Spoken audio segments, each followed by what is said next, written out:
धर्म में जैसे है, या जिनके पास बहुत अर्थव्यवस्था है, उनको चाहिए कि गौ सेवा से बहुत जल्दी शरीर पवित्र होता है, हृदय भी पवित्र होता है और गोविंद भी प्रसन्न होते हैं। यदि गाय घर में पाली जाए या गौशाला खोली जाए और गौओं की सेवा की जाए, गौओं की परिक्रमा करने से, जैसे आप प्रभु की बिहारी जी के मंदिर की 4 परिक्रमा करें, जो फल आपको मिलेगा वही गाय की 4 परिक्रमा कर ले तो आपको प्राप्त हो। जो रोज गाय को प्रणाम करता है और गाय की प्रदक्षिणा करता है तो भगवत प्रदक्षिणा का उसे फल प्राप्त होता है। जहां गौएं विराजमान होती हैं वो बड़ा पवित्र दिव्य तीर्थ स्थल माना जाता है।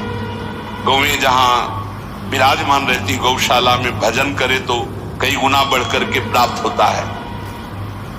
स्वयं ब्रह्मा जी ने गौओं को दिव्य गुणों से विभूषित बनाया है। गाय के गोबर से जहां लेपा जाता है वहां जिस देवता का आह्वान करोगे वही देवता आकर विराजमान हो जाएगा। अपवित्र भूमि में भी यदि गाय के गोबर का लेप कर दिया जाए तो परम पवित्र मानी जाती है।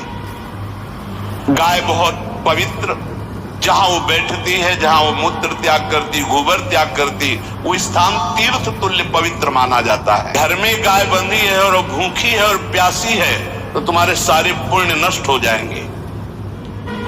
अगर घर में रजस्वला कन्या बहुत काल तक है और उसका विवाह आप नहीं कर रहे हैं तो आपके सारे सुकृत नष्ट हो जाएंगे। हरी हरी घास चर रही कहीं और तुमने डंडा ऊपर प्रहार किया, लाठी मारी तो तुम्हारे पितर खोपड़ी के बल नरक जाने के लिए तैयार हो गए। तुम्हारे गृहस्थ में घरों में पहले होता था, अब तो भगवान जाने, जी भी पहली रोटी तवा में गई तो वो निकाल करके पक्की रखी जाती थी गौग्रास के लिए। पहला रसोई में स्वयं भोजन न करके गाय के लिए ग्रास निकालना चाहिए।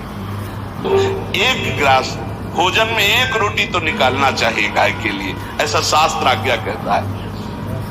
जो ऐसा करता है अपने आहार से 1 रोटी निकालकर गाय को देता है और स्वयं 3 रोटी भले पाले 1 रोटी गाय को दे दी तो बोले उसकी दुर्गति नहीं होगी, अर्थात उसके अंदर भाव बढ़ता चला जाएगा, वो भगवान की भक्ति। गौग्रास निकालता है, अर्पित करता है तो उसको अग्निहोत्र करने का फल मिलता है, उसके पितरों को तृप्ति मिलती है और समस्त देवताओं के पूजन का फल मिल जाता है जो गौग्रास निकालता है। दे रहे, मार डंडे डंडे मार रहे, इंजेक्शन लगा रहे, ऐसे वैसे कर रहे हैं, उसको ताड़ना दे रहे हैं।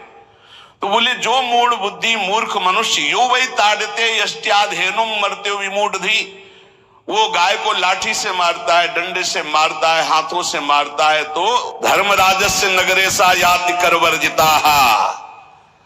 धर्मराज जी पहले अपने नरक में ले जा करके उसके कहते थोड़े थोड़े तिल तिल करके पहले इसके हाथ काटो, मरना है नहीं वहां, अब आराम आराम से थोड़े थोड़े पहले हाथ वर्जिता। इन्हीं हाथों से गाय को मारा था ना, वैसे थोड़ा थोड़ा काटा जाता है उसके हाथ। गौ के शरीर को स्नान कराता है, गौ के शरीर को कीट आदि से मच्छर आदि से रक्षा करता है और खूब अच्छा अच्छा पदार्थ गौ को, केवल दूध के लोभ से नहीं, ये हम गौ सेवा की बात कर रहे हैं।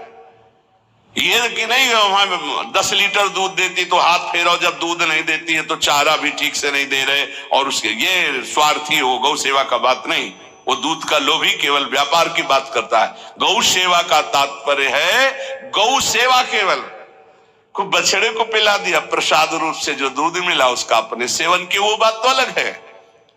अब बछड़े को तो जरा सा केवल पिन्हाने के लिए कर दिया और खूब सारा दूध लीटर में नाप करके जा रहा है और उस समय तक तो खवाओ पियाओगे ही खूब अच्छे से, इसके बाद जब दूध देना बंद किया तो उसका आदर सत्कार खत्म, खोल के बाहर ऐसे वो प्लास्टिक खाते घूम रही है, तो ये गौ सेवा नहीं मानी जाएगी, वो स्वार्थ पूर्ति मानी जाएगी।